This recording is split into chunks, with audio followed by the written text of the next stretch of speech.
Welcome back, everybody. Another week of the Multiverse of Fandom podcast. We're recording late tonight and Dimo isn't happy. Let's just get on with it. We just watched Dune. That's why we're recording so late. What time is it? It's too late. 9:30, past Dimo's bedtime, and we just finished watching Dune on HBO Max. It was very good.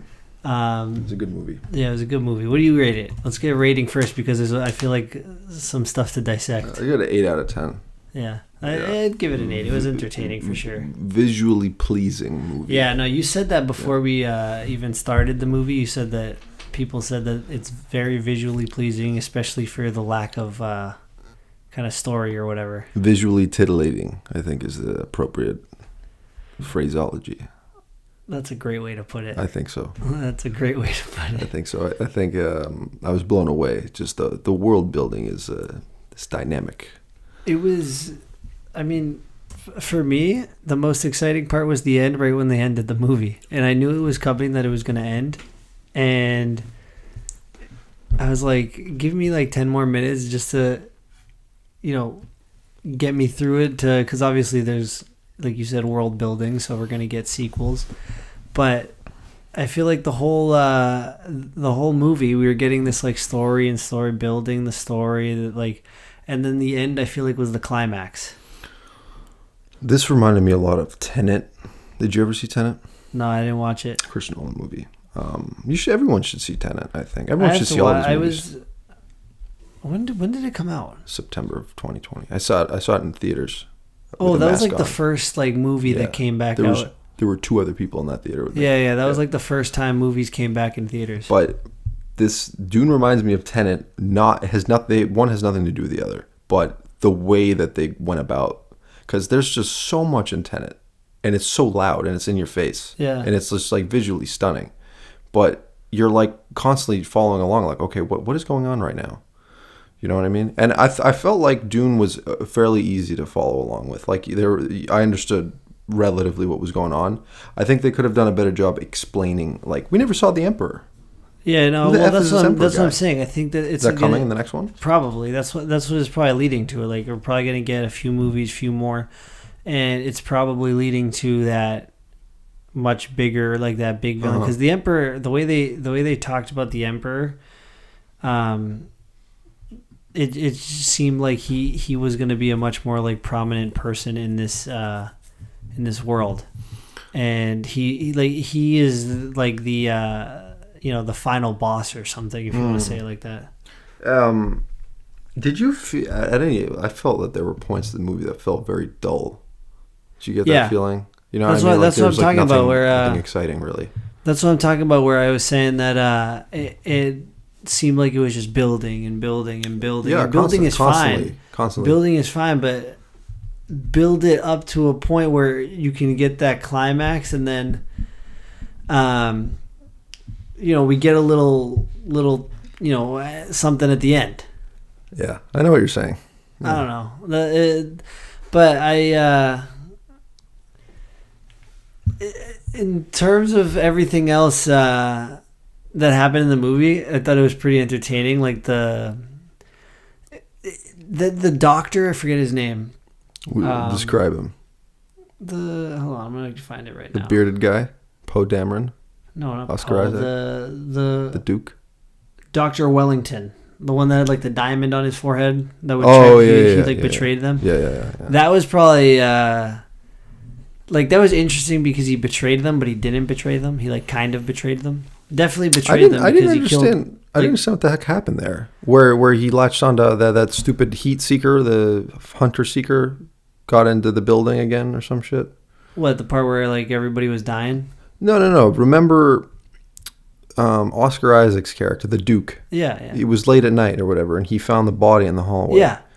And then that thing like latched onto him, that hunter seeker. They kept calling it a hunter seeker. I don't think that was a hunter seeker, because I think that was just because I feel like the hunter seeker was something that just kills you. Like, it's just like an assassination tool.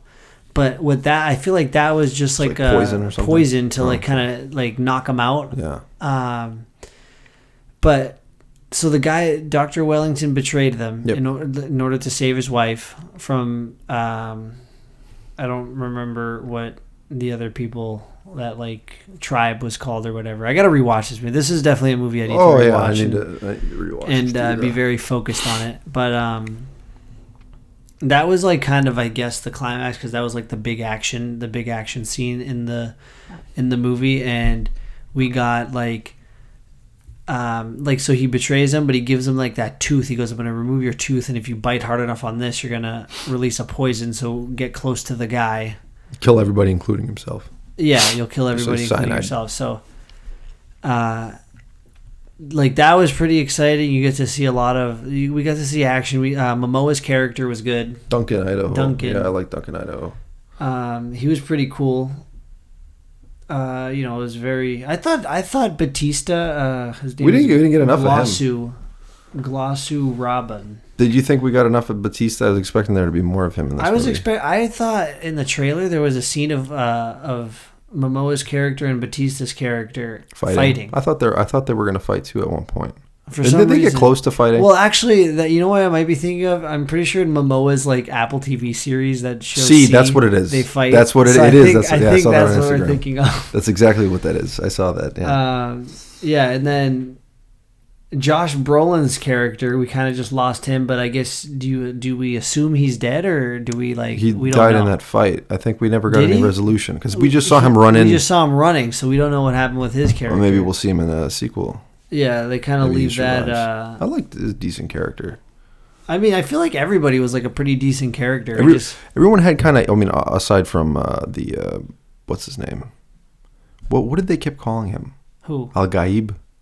Lisan Al-Gaib, the chosen kid. One, yeah, Lisan Al-Gaib. His name was Paul. Yeah, but they kept calling him Lisan Al-Gaib, like the chosen one or whatever. Yeah, I think aside from him, everyone got pretty equal screen time. No, we saw pretty much. We saw a good amount of everyone. He's the main character. Yeah, so, and then the Paul Atreides, Lady Jessica, his mother. Yeah, I had to keep reminding myself that's his mother. Did you notice that? Like, it was like a weird scene between them when like they were in like the desert or whatever. Yeah, and that was kind of weird. I don't know. That's why I'm saying I had to keep reminding myself. I completely get that related. Yeah, no, I totally get that. Here's the thing. I bought the book a few years ago, and I tried getting into it, like reading it, and I couldn't do it. But we probably want to get into the similarities between Star Wars and. Yeah, no, because there was, I mean, I don't, because who said, we were talking about this, that they said, or, online it was said that this is supposed to be like the hybrid or something of Star Wars and Lord of the Rings. Well, here's the thing, though. This was written before Star Wars was. The book was written in 1965. Mm-hmm. I'm pretty sure Lucas didn't write A New Hope until, when did A New Hope come out? And I want to say he came out and said that he was influenced. Yeah, 1997. Yeah. No, 1977. 1977, yeah. He must have been influenced by it. There's no way he wasn't. Well, what'd you say? You said something interesting when we were watching the movie that he started with episode 4 for a reason. This is my theory. It seems like I don't know about you, and I think you may have said something after I said this, but this movie felt kind of like Phantom Menace to me. Mm-hmm. And I don't know. Lucas at one point came out and said why he started with 4. I don't remember what the reason is. There's a good reason for it. Well, I think he said. I think that his reason was because the technology wasn't as up to date as he wanted for the prequels. But yeah, I remember that. Yeah, but that aside, maybe it's difficult to say that he's ripping Dune off. But if that is the case, and we're talking about that, yeah, maybe that's why he started with episode 4. Maybe it could be because. For sure. It was written in 1965. Mm. This came out in 1977. That's 12 years later. Suspicious. It could be. It's a little far fetched, but you never know. I don't know. There were a lot of elements from Phantom Menace and A New Hope, that both sagas that I saw. We were talking about it that Paul, the main character, was. We were saying because they had the voice, and the voice was like it seemed like the Force. Yeah.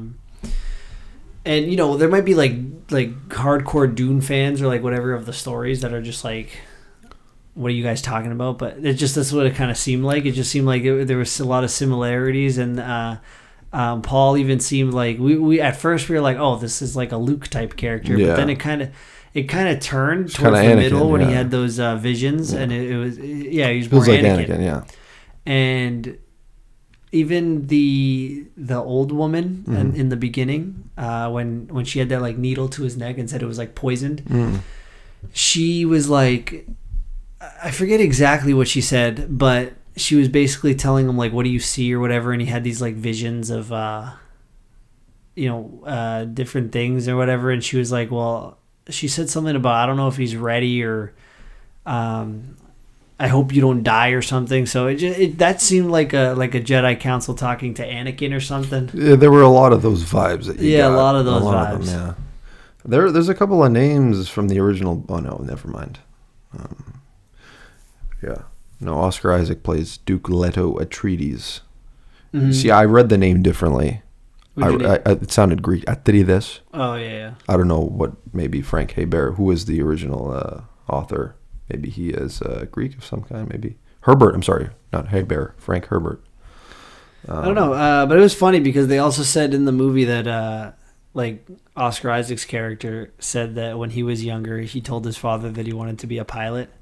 And I thought that was funny because in Star Wars he's a pilot. But it's like not stuff like that, but like the shots in space with the big ships and the way they were opening. It kind of reminded me, because obviously it's newer, but it kind of reminded me of Rogue One a little bit. Really? Like that circle thing or whatever that in space that the ships were flying through. That kind of reminded me of something like that thing from Rogue One where it was like the shields over the city. Yeah. That kind of reminded me of that. But this kind of, they were like I got Attack of the Clone vibes. You remember when they were coming off the ship? They had the squads. Yeah. And they were lined up in military. Yeah, we kept saying formation. stormtroopers. Yeah, no, but it looked exactly like the way that the ship, the bridge would open and close, everything, the way it took off. Well, it kind of even now that we're talking about it more, and we're kind of going away from what the movie, like our kind of thoughts on the movie, but this is all tied in, but.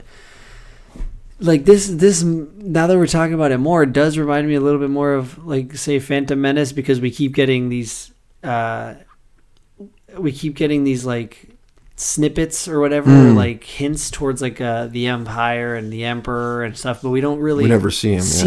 Even though we do, but unless we have the Emperor, exactly. Unless we have, because just like in Phantom Menace, Palpatine's the senator. That's actually a good point. Yeah, and we don't necessarily know he's the Emperor or like get confirmation that he's the Emperor until Episode 3. Well, like we know, but like it depends on how you started watching it.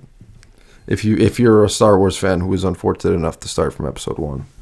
Oh yeah. But no, you're right. The characters either way don't know until exactly. Yeah, the characters don't necessarily know, so it could be interesting. We could have seen him, but.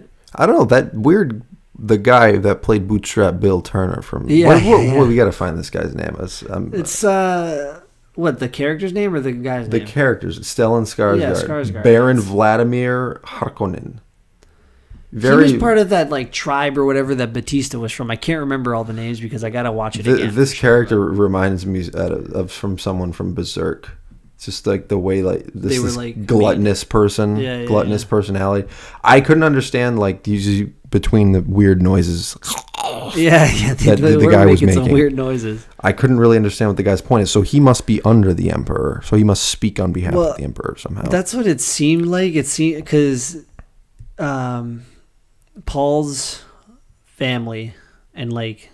Because they like ruled these people or whatever from their world or whatever, so they went to what was it, Icarus, that planet, to harvest the spices on that planet to like make money or whatever, like sell it. And we obviously find out that the Emperor sent them there just so they can get killed and so they can kill him. Yeah. And Vladimir Harkonnen, his like tribe was sent there to kill him for the Emperor, and so he's clearly working with them, but we don't know. We like still there's obviously so many like holes to be filled because this is only the first movie of assuming a few more. So we're gonna start getting answers filled in as we go, but I don't know. It was just. It's interesting. There's a 1984 movie which I have some vague memories of seeing in like an English class in middle school at one point. But there's also a 2000 and a 2003 series from the Sci-Fi Channel that apparently were some of the highest rated series that channel has ever seen. How many seasons was it? It's a very short series. 265 minutes was the first. Is a mini series. Oh, okay. So a few episodes. Yeah, I feel like there's definitely some things in this movie that you would need to maybe know pre watching this movie. I feel like if someone who reads the book will have a better. No, time. definitely, Yeah. and that's what I'm saying. Like. At least for Star Wars, you could go into the movie and be like, okay, there's a character and he's got the Force is strong with him, and he goes off to join the rebellion, which is trying to fight the Empire and Darth Vader's whatever, all this stuff. And you can kind of jump into that because there wasn't really any prior knowledge or prior material to Star Wars. Yeah. But for this one, it seemed like there was a little bit of prior knowledge that needed to be known. Well, from what I see, I don't know. I'm seeing different things, but it looks like there's 6 books. Okay. So if we'll that's get 6 movies. They're writing a 7th one that's coming out, The Sands of Dune, really? in 2022. I don't know if this guy is dead or not, to be quite honest with you. I feel very, very bad for saying these because, he died in 86. Because I feel like Dune is like, you have a business partners, right? And one of them does really, really well. Yeah. And the other one kind of like, they break off, but they don't do as well as the other business partner. I feel like Star Wars is that business partner that does really, really well, and Dune is that business partner that kind of started it but isn't doing so well. Yeah, I was involved in the conception of the brilliance, you know what I mean? Which kind of sucks because I've heard all these years of Dune and how amazing it is and all this other stuff, and it's got its own lore. And this movie didn't really get like shortlisted or anything. Like they had a really big cast of big budget, really well-known actors and really successful actors. So yeah, this is a big Dune Messiah, Children of Dune, God Emperor of Dune. Those are all the books. Heretics of Dune. There's one more. Interesting. Chapter House Dune.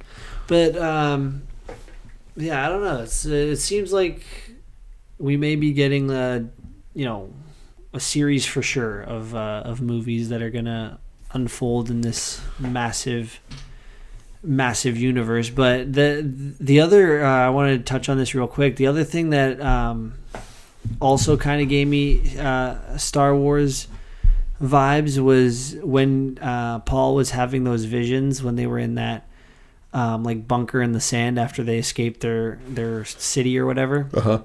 And he was having those visions, and it was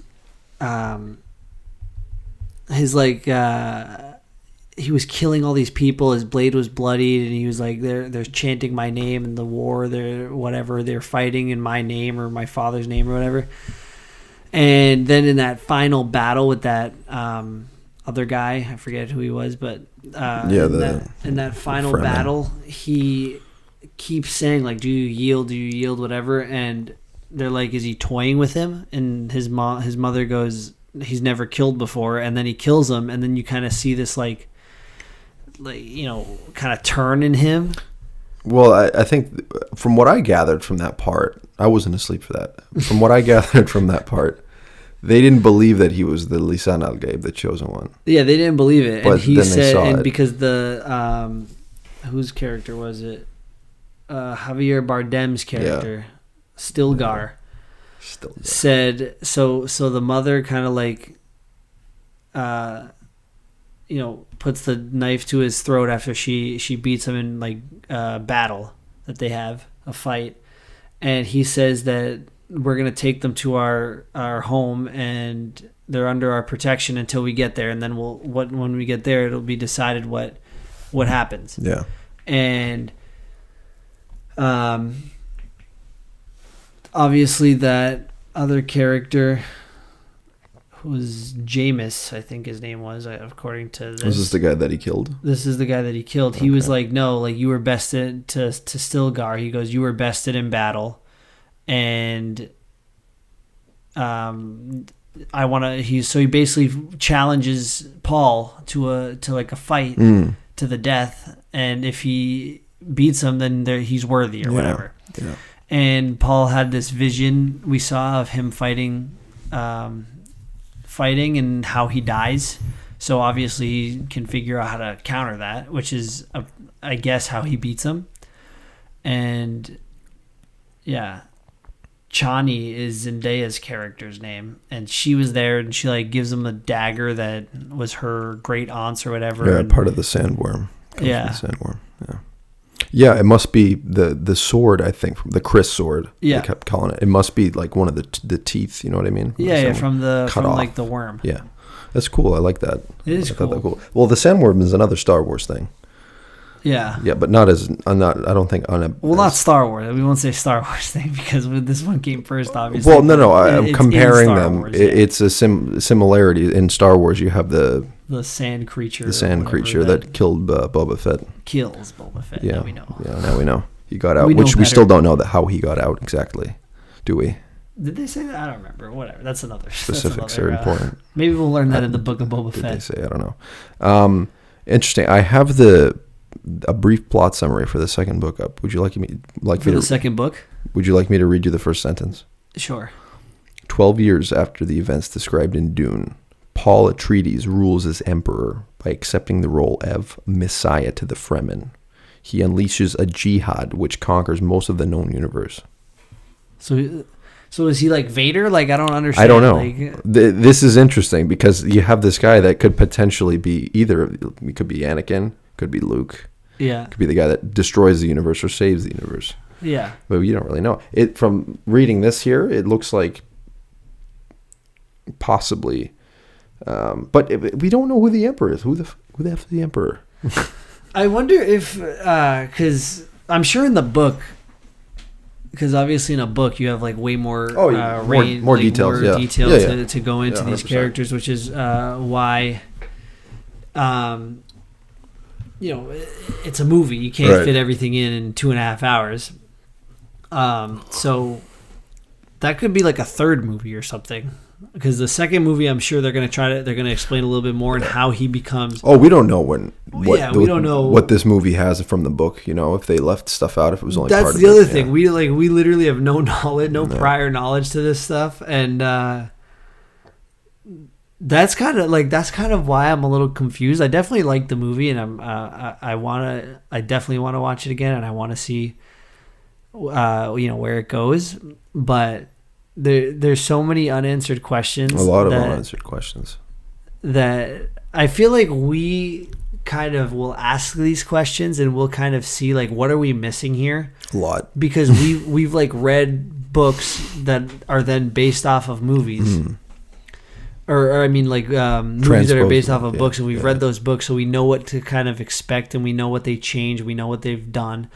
So when we do watch something that has other material out there and we haven't we don't have that like background on it, we're just going to be like asking all these questions because we're curious, and then we're going to be thinking of these like theories that could be completely wrong because they probably have answers to them, if you know what I mean. Because we usually don't have these like questions after we watch a movie because we know about what we're watching. I almost wonder, because I'm on a site here that's telling me who the emperor is. I almost wonder if maybe they left him out on purpose because there's going to be a second movie, and then this would be a very major. Because I looked online, there wasn't a end credit scene or anything, because I feel like they did enough where they left it on a cliffhanger, and there was a lot of things that the trailer I think did well for this movie, because sometimes trailers just ruin the movie. Yeah. And a lot of the times they ruin a movie, and we've seen that many times.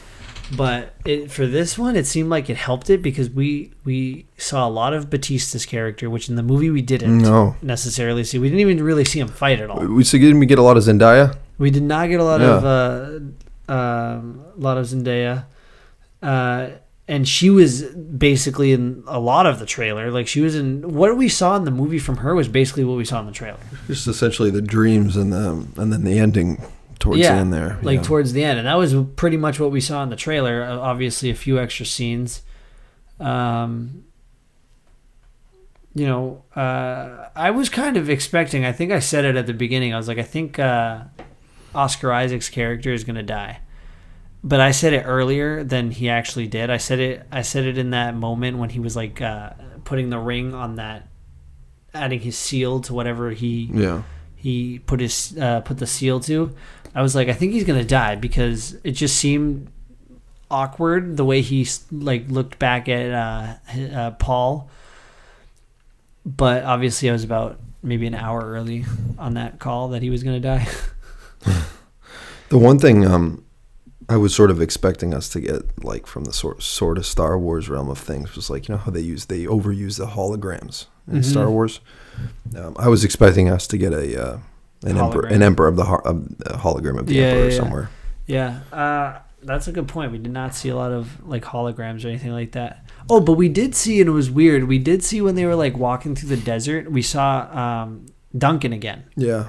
Yeah, that was weird. There was like and other people that died too, I think. Was it? I didn't notice. So. I just saw him. But... It was him and a couple others. I want to say the others were dead. I don't know who they were. Maybe they were like comrades. Yeah. But yeah, I don't know. Maybe I had this weird theory for a split second that how there's Force ghosts.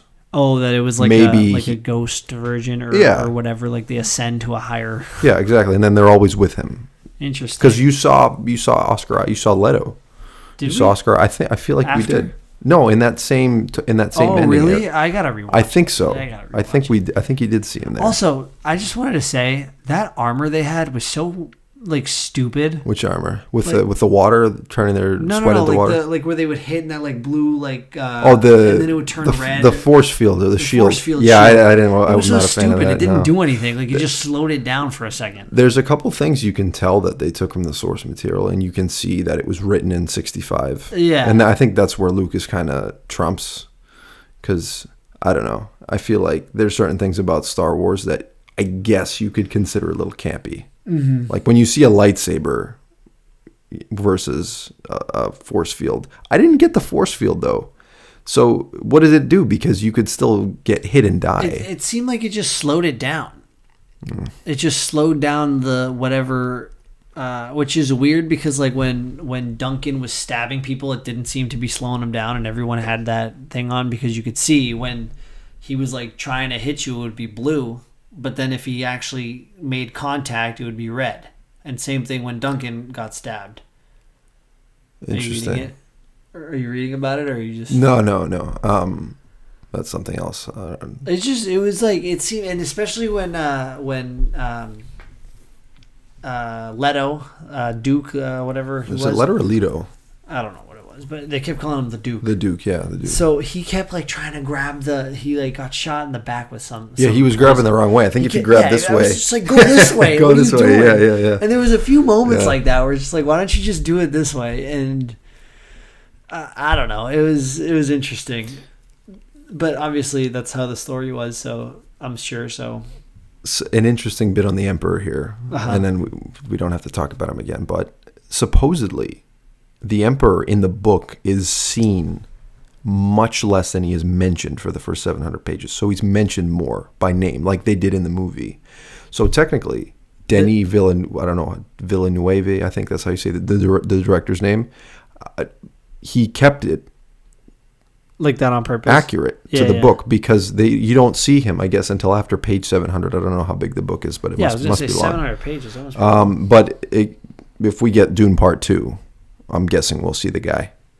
He is seen in the original 1984. The first book is 722 pages. Okay, so yeah, you don't see the guy until the end. Yeah. So I'm sure in the opening of the next movie you'll get the Emperor. Which makes sense because I feel like I saved something, right? Because you're gonna have to cast a major. You're gonna exactly. Yeah. You're gonna want somebody that's like that people are gonna be like, oh shit, this is Bryan Cranston. Bryan Cranston. I would have said. I would have thought. Josh Brolin would have been better. Yeah, Josh Brolin. This is like one of the fewer movies where Josh Brolin's playing like a good guy. Yeah, because he's got the voice, dude. I just hear Thanos, especially at the beginning when he was talking. I was like, just say I am inevitable. The spitting scene was gross. Sort of hilarious. That's just like kind of like it was Stilgar's like way of showing respect. Respect, yes. Let me spit on your table. Yeah, let me just. I know that was like, what the hell? That was weird. Yeah, no. What did you think? The worm. I thought that like the CGI is great.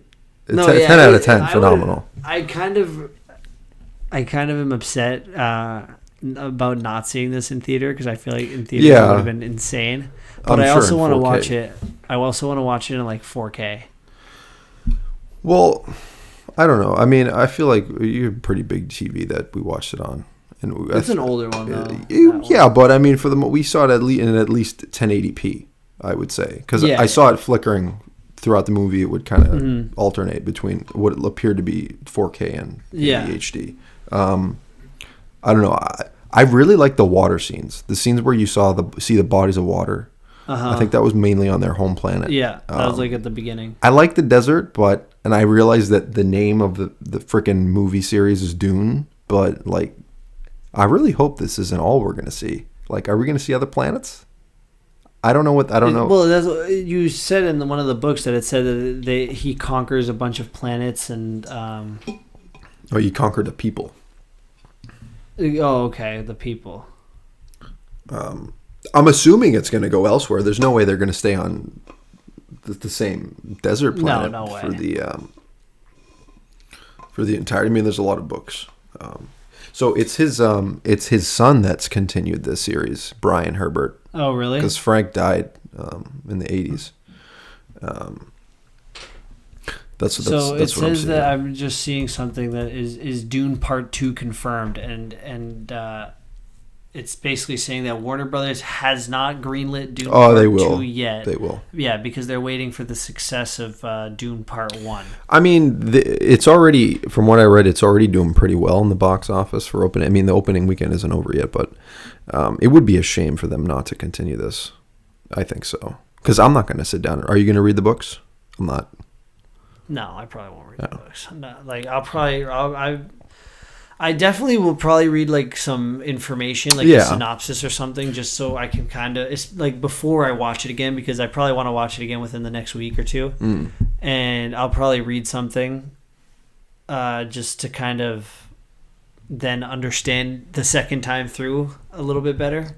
But I'm not going to sit down and read like 6 books. I can't do that. No, this is, I'm sure the books are phenomenal, but this is a series where you really need to watch it. You know what I mean? Like, you need to immerse yourself in the. What is this? The world building. Who is in Dune Part 2? This is just on. So they missed one other character too, Fade, Feyd. From what this says, Dune Part 2 will, might introduce new characters, including Paul's sister Aaliyah, the Emperor, and the Princess. I don't even know how to say that. Fade? No, Irulan. Dune Part 1. I do remember reading the first couple of chapters, so the opening of the movie, it kind of made sense. I recalled, it's been a few years, but I recalled some of that information, like with the voice and the Princess Irulan, I think, is with the Furman, the people he was with at the end, because it says Part 2 will continue. This is what is this website? Inverse.com. It says that, obviously this isn't confirmed because it's just on a website, and I'm sure this is probably what the books are based off of the books, but it says that it will continue with Paul's story with the Furman and his relationship with Chani and Princess Irulan and his plans to take down the Empire. So yeah, and it even says, we won't spoil more than that. If you want to know more about what happens, we have a series of explainers that dive into Part 2 and the sequels to explore more. So this is probably based off of the books, because where else are they going to get this information? I really like the box, the fear box that she had. Oh, yeah. Well, isn't that kind of... Kind of reminded me of the Jedi trials. Exactly. Yeah. Where and that's exactly what I was trying to say, because when he was having those visions, I feel like that old woman had kind of like the same vibes that he, I can't remember exactly what she said, but she said something and it reminded me exactly of like what Mace Windu and like Yoda and everybody said, that there's too much fear in him about Anakin. Well, what I remember from the Star Wars series about fear leads to hate. Exactly. Hate leads to suffering. Suffering leads to the dark side. And they kept his mother, Lady Jessica, was even saying, like, whenever, like when they were in that sandstorm, she was saying, "Don't fear," or whatever. Don't be afraid, because fear is the mind killer. The mind killer. So they had, don't fear. So that's like a similarity too. That they had. I feel like there's a lot of that. Well, I don't know. There's so much to understand, and so who was attacking who there? Weren't they all on the same side? You remember when they woke Brolin up? That was their own. No. That was Vladimir Harkonnen's people. Harkonnen. So Harkonnen has nothing to do with the Emperor then. He's on his own. He's commanding his own. Well, hold on a minute. So the Emperor banished Paul and his people to this planet. No, he sent them there. He granted them access, I think. Oh, okay. But they're not a part of the Empire. They're like the rebels. No, they are. I think they were. I think that thing where he put his ring on. Yeah. I think that was like a treaty, and the Emperor like granted them access, he said, I think, to that planet to harvest the spice or whatever. The spice mining or whatever. And spice harvesting. To, like basically have ownership of that planet, say. I can't remember exactly. But then, do you remember when who was also in this, his name, the David Dashmalchian, I can't probably saying that horribly wrong, but the guy that played Polka Dot Man in Suicide Squad, he was in it too. And he said he was like meeting with those people, that like battalion or whatever, those soldiers. Yeah. And they said like, we do what the Emperor commands or whatever. We, whatever he was saying. And he was like, we just need 3 battalions or whatever. So those people were with them. And because it would seem the Emperor ordered them to go and kill all those people there because for whatever reason he wanted them dead. Yeah. That's what it seemed like. So the Emperor sent them there as a treaty or whatever, but he was double crossing them. And so basically, in essence, they become the rebellion, by virtue of them getting attacked by their own people, basically. Yeah. Interesting. Not their own people. Yeah, because Skarsgård's people were acting, I think it seemed like, for the Emperor. They were acting based off what the Emperor wanted. What if the Emperor is good? Probably not. I'm just I'm just having theories right now, but people are probably like, you're an idiot. I don't think so. And I don't know because if they're saying that Paul becomes the Emperor and takes and like commands people, the Emperor of that planet. Not necessarily. Okay. He's just in charge. I don't know. I was just reading the Wikipedia thing, so it could be that. I don't know. Don't use Wikipedia. Don't use Wikipedia. Well, I'm sure it's factual information.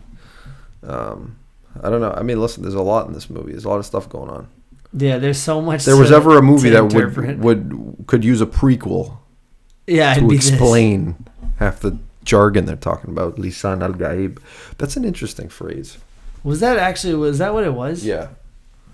Lisan al-Gaib is the Fremen term from an off-world prophet or messiah. Yeah, because remember they kept chanting that about the kid when they first arrived, and he was like, "What are they saying?" The voice from the outer world. Yeah. Shut up. Well, that's what they were saying. Yeah, no, he said, like, "What are they saying?" And then his mother told him. She like translated what they were saying. The giver of water. Oh yeah, they had like no water on that planet. You thought that was gross that the suit would like. You know, it's interesting that the spice farming that they're doing there is for spice that gets you high. Isn't it? It intoxicates. That's what they said, right?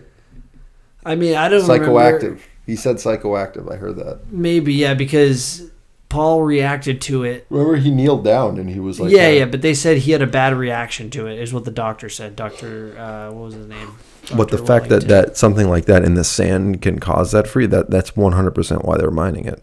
Mm-hmm. Or they're farming it, rather. Well, they were saying like we can make like a profit on it or whatever. And it's interesting because when he was high off of that, he kneeled down, and from behind him, Josh Brolin was coming, and he said aloud, "I know your footsteps."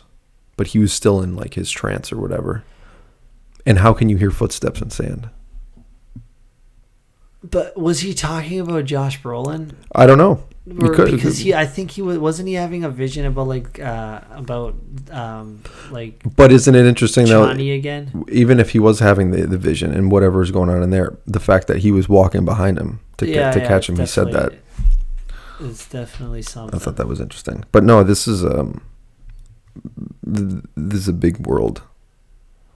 Yeah, no, this is like a multiple watch kind of movie because there's so much information. There's a lot, and yeah, like you said, at least in something like I don't know, but maybe it's because we've seen it so many times. But like Star Wars, we understand like the lingo and everything that they're talking about and all like the stuff they say. I feel like the way though that Lucas directed and wrote Star Wars is much more linear than this, especially the original saga.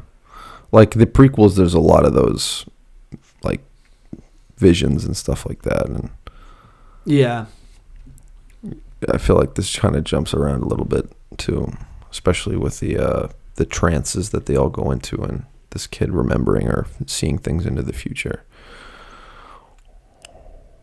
I mean, there was some stuff on Dagobah with Luke and Yoda. And Yoda. With Darth Vader. I don't know. Good movie. It is a good movie. Good movie. Yeah, no, I'm definitely... I might watch it again and maybe mention it. Maybe we'll do it, talk about it for 5 more minutes next week. Just because this is like literally our immediate reaction to the movie, so that's why we're kind of... Let it unpack a little bit. Yeah, kind of,